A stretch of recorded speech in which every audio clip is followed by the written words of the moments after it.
Now you're on Radio 2 for Waggoners Walk. Before he left for work, George went up to Sophie's room.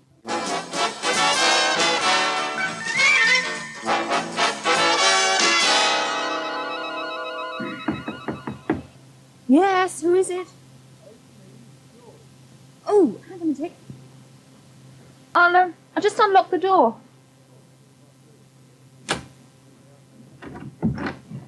Oh, George, come in. I'm sorry, I didn't mean to get you out of bed. Oh, the builders have done that already. Or more to the point, Arthur yelling at the builders. Yes, I've had him downstairs complaining. They are rather early today. They said they're hoping to finish the job. Oh, I'll believe that when I see it. Yes. I came to see how you were feeling this morning. I'm much better, thanks. Good. I was afraid you might have had some sort of reaction. Well, I do feel a bit woozy, but I think that's the Retsina rather than Mr. Digby. No, I got all that out of my system last night. George, thank you for being so nice. Well, I didn't do anything. You just let me howl all over you. A good cry never hurt anyone. But it isn't everyone you can cry with. I take that as a compliment. And it's meant as one. I was wondering, after last night, you won't want to walk back from the restaurant on your own. Will Mrs. Pryor be able to give you a lift home? I know she does sometimes. Well, she's not in tonight. Or how about Rob? Will he be coming straight back, or is he going out with his friends again? I expect he'll be going out. He does most evenings. Yes, then I shall walk up and fetch you myself. No, George. Not at that I'm hour. quite prepared to. I'll be fine, honestly. Wouldn't let any daughter of mine go back on her own. Well, I did it twice last week. Yes, and I wasn't too happy about that. And now, well, you've seen that brute again. Well, that's why I must make the effort. I mustn't let him frighten me again, or I'll be right back to square one. Let's face it, if what Arthur says is true, I'm more likely to see a man in a flying saucer than a rapist. Well, if you're sure. Yes, I am. And, George, I'd rather no one knew about last night. I don't want to make a big production number out of it. There you are, Liz. The day-to-day section complete. Ah, Sorry it was so late. well, as long as it doesn't become a habit. You know the deadline. A week in advance. Right. So, let's have the next one in on Friday. Oh, I couldn't just have the weekend, could I? Because of starting late this time. If I start making concessions, I make a rod for my own back. It's just that I've got to sort out a new arrangement for Sam. My friends let me down. Debbie, you heard what I said the other day. Children won't wash as an excuse. Roll on the day when everywhere has its own creche. Until we achieve that state of utopia, we must just go on doing what most working women have to do. Juggle with her hands tied. Oh, I said it was hard. Well, I better shove off. Oh, Debbie, I'll be talking to Milton today. Ah. He's looking in this afternoon. About the chapel's ultimatum? Oh, sorry. No, you don't like that word. I prefer to prevent crises, if possible, rather than precipitate them. Especially when I'm sitting in the hot seat. Yeah, well, the only way you'll prevent this one is by getting us a decent offer. I think I may have a little leverage I can use. Oh, what's that? I'll tell you later if it works.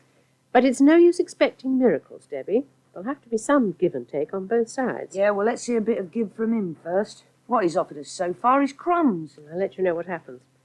I'll also let you know if there are any problems with your day-to-day. I hope not. More problems than something I can do without.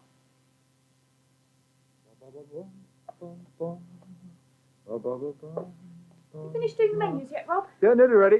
Hang on, you can take them. You, going out with Rocky again tonight? Yeah, why? Oh, no reason, just wondered. Oh, he's dragging me off to some party. Oh, and you're protesting all the way? Oh, not really the party type. That's more his scene. Here. Oh, thanks. I'll put them round. It's funny, he's two people, Rocky. Huh? He's a full Gemini. Oh, is that his bird sign? Couldn't be anything else. There's Rocky Rowland's high-powered designer, jet-setter, wit extraordinaire who likes nothing better than holding court. And then there's the other Rocky, who's quite happy to spend a quiet evening listening to Brahms. Ah, the one you go for. I go for them both. I just feel more secure with that one. Ah, come on, I don't think you need worry.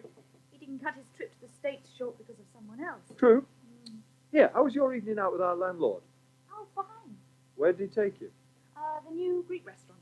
Which new Greek restaurant? They spring up like Chinese takeaways. The one in West End Lane. Oh, yeah. Oh, that's quite good. Yes. Well, you don't sound very enthusiastic. No, it was very nice.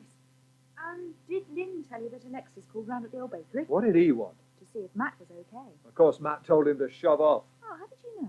Well, that's Matt, isn't it? He wouldn't tell him the truth, that he's missing him like hell. You think he is?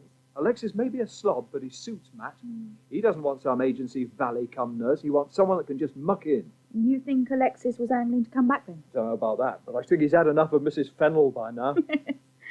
I should think a little of that lady goes a very long way. I think she's taking leave of her senses, Shirley. A UFO vigil. I ask you. That'll be a complete waste of time. You wait, Morris Gill.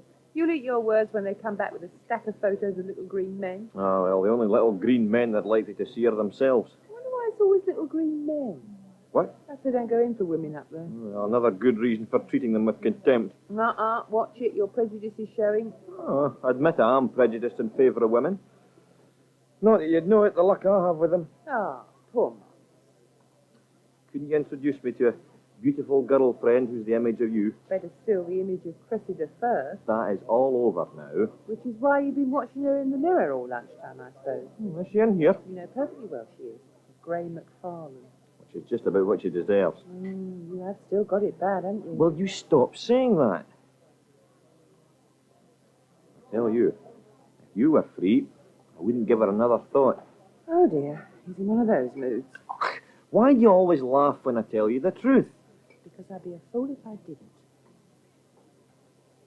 You know I've always fancied you. No, that's not the right word. You can fancy a lot of women. You, I could get very serious about. Well, don't. I shan't ask you round for supper anymore. Oh, there you go again. There's no point in talking like that, Morris. Do you think if you weren't married, maybe I'd have had a chance? I am married. So? Morris, there's a lot of single girls around. Like who? Debbie Franks, Well, perhaps? yes, she could do with someone. Oh, not me, thanks. That girl drives me round the bend. Why? Well, every time I go into the newsroom, she's on the phone ringing round baby minders. Oh, how do you mean?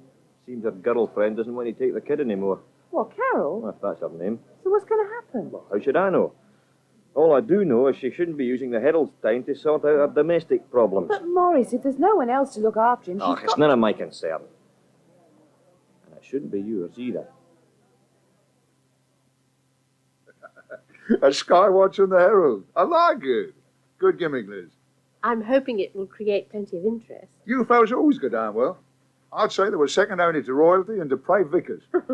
So, what's the response to the day-to-day section been like? Favourable on the whole. I admit there have been some complaints about the woman's page going, I warned you. but not many.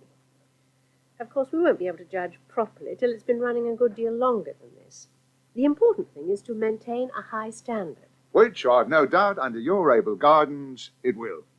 Well, now, you didn't ask me for an appointment to discuss UFOs or the day-to-day supplement, did you? No. So, what's the problem? The father of the chapel came to see me yesterday. I guessed it was that.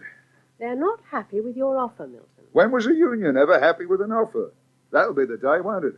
When they put it in their pockets and say, thank you very much. Neither are they happy about Jill Moon not being replaced. Well, I'm not budging there. Not unless the financial climate changes considerably. What about the expenses, then? The car and meal allowance? Look, I said I'd go up to 20p a mile for the car allowance. That's my limit. I consider the meal allowances very generous already. Milton, they're threatening to work to rule if you don't reconsider by the end of the month. Oh, just talk. I've heard it all before. This time they mean it. They feel a strong sense of injustice. I think they'd buy the replacement business if you increase the allowances substantially, especially for meals. All right. Remind me again. What are they asking for? Lunch from £1.20 to £1.50, and evening meal from £1.50 to £2. Oh, that reminds me. I put you down in my diary for lunch on Thursday.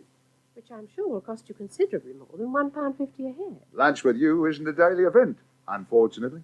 You want me to feed them like royalty? I want them to get a fair deal.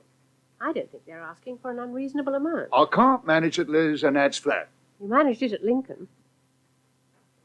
I beg your pardon. The reporters on your Lincoln paper are getting that amount. They're also getting a higher car allowance. You have been doing your homework, haven't you? Yes, I have. Who told you that? Like you, I have my spies. There's too many big mouths in this business. Yes, Milton. So, what do I tell them? Hey, Debbie. Yeah? Do you want a cup of tea? Oh, it's you.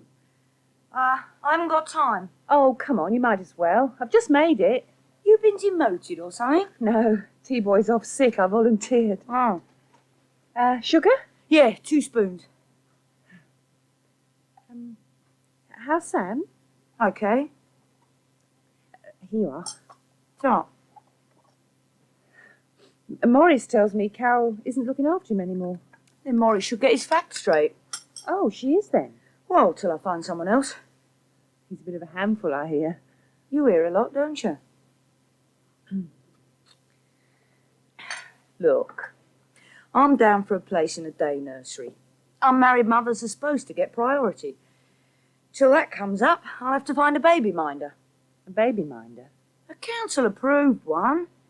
Don't worry. You think I'd be happy if I dumped him on some old witch who crams them in boxes? Health visitor gave me a list of possibles. I've been ringing round all morning. But they've all got their full quota. Oh. Well, have you tried Dr. Woodhouse's wife, Sue Ming? No? She runs a creche over the surgery. She's terribly good with babies, and she's a trained nurse, too. I might give her a ring. Well, mention my name if you like. We're good friends of theirs. Or if you don't want to do that, well, why not get Liz Tyson to put in a word for you? Her kids go there. Oh, no, thanks. I don't want to involve Liz. She doesn't want to know about my babysitting problems. Oh, but I'm sure she'd be only too happy. Shirley, everyone's not as interested in Sam as you are. I was only trying to help. Even if Sue Ming couldn't take him, she might know of someone reliable. It's not good for a baby to be shoved around from pillar to post. So now I'm going to get a lecture on childcare, am I? You don't take anything in the right way, do you? I'm here, Liz. Well, thanks for the tea. Just coming. What can I do for you? Milton's just left. I thought you'd like to know that he's made a new offer. Has he? He won't move over the replacement of Jill Moon, but he's prepared to offer you another penny a mile on the car allowance Oh, more crumbs. and the full amount you've asked for meals. Well, well. So it can be done. Sometimes it can. Was that the result of your little leverage? Partly. What was that?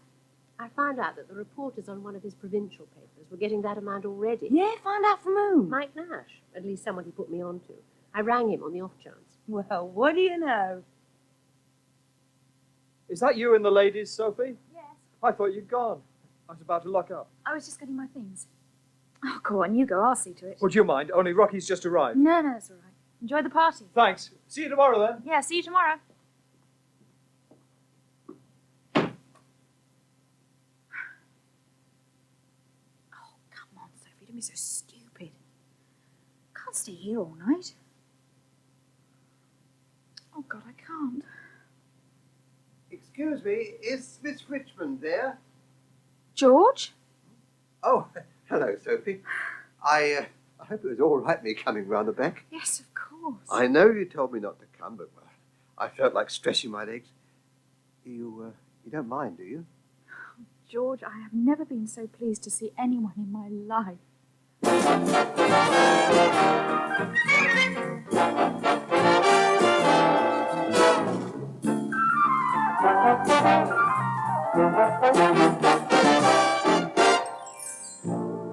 Harry Taub is a National Theatre player. And don't forget, you can hear an omnibus edition of Waggoners Walk at 5 o'clock on Sunday afternoon here on Radio 2.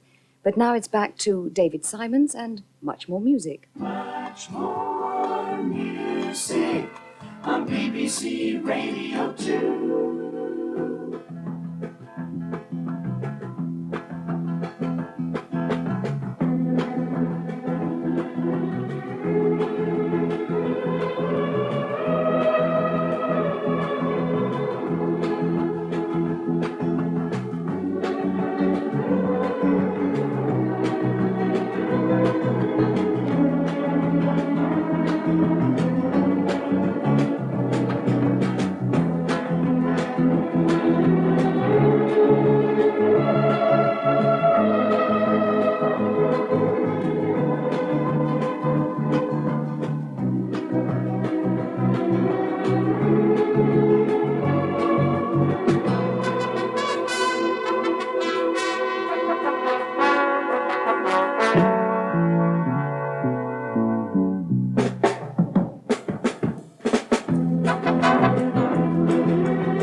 Thank you.